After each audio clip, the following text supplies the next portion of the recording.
छोरा सब कर चई बाबा वही पे पीले बासमान छोरा सब कर चई बाबा वही पे पीले बासमान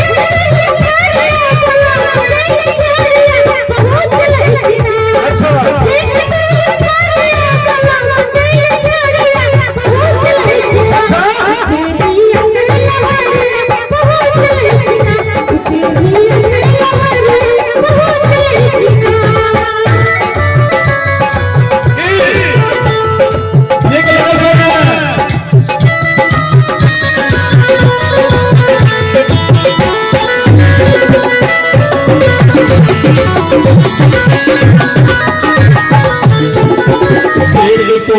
कर चई बाबा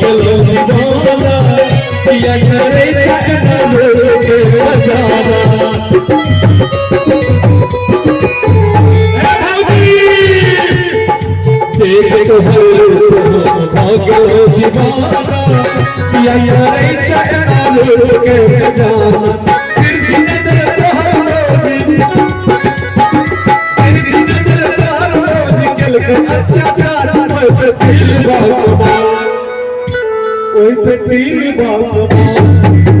छोरा सब कर चई बाबा वही पे पीले बासमान